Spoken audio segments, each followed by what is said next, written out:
What's going on, everybody? It's your boy Amante the Black Titan, and today for the next video game review, we're going to be reviewing the Game Boy Advance SP. We begin our story with the Game & Watch. Gunpei Yokoi on a bullet train witnessed a bored businessman playing an LCD calculator. The Game & Watch game Ball in 1980 is the first Game & Watch of the Game & Watch series. Donkey Kong Game & Watch releases in the multi-screen foldable game would inspire the creation of the Nintendo DS. The Game Boy was released on April 21st, 1989 in Japan, and then in July 31st in America that same year. In 1998, Nintendo released the Game Boy Color, which featured a color screen instead of the black and white, different shades of green that the first Game Boy had. Did you know that the Game Boy had an accessory called the Game Boy Camera, which can take pictures and you can print them out with the Game Boy printer? Also, there was the Super Game Boy, which gave you the ability to play Game Boy games on the TV through the Super Nintendo. Then, on March 21st, 2001, Nintendo released the Game Boy Advance in Japan, and on June 11th, 2001, America would get the Game Boy Advance. The Game Boy Advance would sell 81.51 million units. One of the issues that the Game Boy had was it didn't have a backlight screen, which made it difficult to see. 2 years later, after the Game Boy Advance released, Nintendo released the Game Boy Advance SP, SP meaning special, but then re-released it in 2005 with the AGS 101 model, which had a better backlight screen. Just like with the Super Game Boy for the Super Nintendo, there was the Game Boy Player for the Nintendo GameCube. There was also the wireless adapter, which allowed multiplayer gameplay without needing a link cable.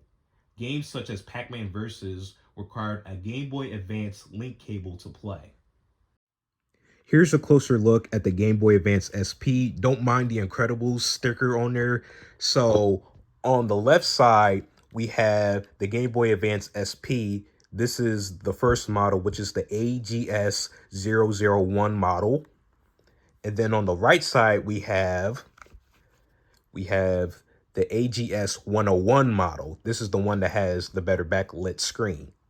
And then you also have the charger that comes along with the handheld. So as you can see on the left side, it's harder to see the screen, but on the right side, you can see the screen more because, like I said before, if you press it right here, you could easily see the screen much better than the left side. Also, here's a better look without the light being on, so you can see easier. Here are the games. You have the original Game Boy, the Game Boy Color, and then the Game Boy Advance ones. Now, you probably notice there's something different about these two. Yes, you could watch Sonic X, the show that used to come on for kids back then, on your Game Boy Advance SP. Sonic X wasn't the only thing that you could watch on there. You could watch Ed, Edd and Eddy, you could watch Pokemon, you could watch SpongeBob. You could even watch the Shrek movies on there too. Yes, the Game Boy Advance is capable of doing that. But of course, the quality isn't at its best. But for its time, it was pretty impressive. All right, let's start the Game Boy up.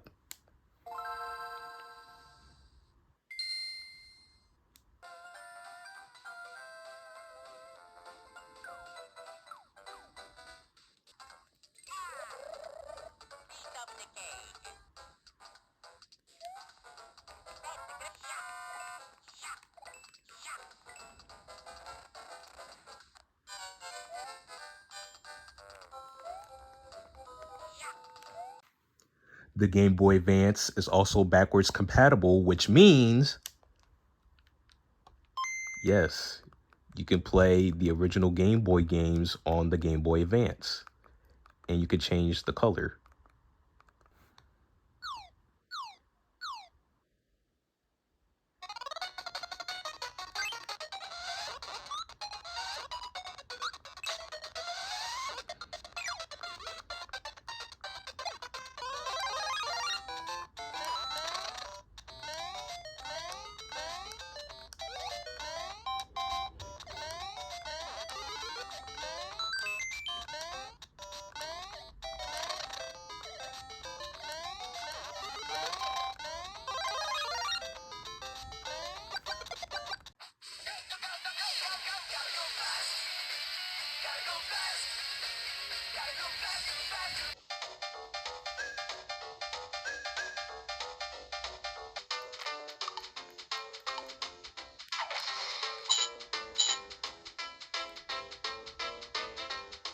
So with that being said, that's the Game Boy Advance. Tell me your favorite memory, fact, or your favorite game of the Game Boy Advance.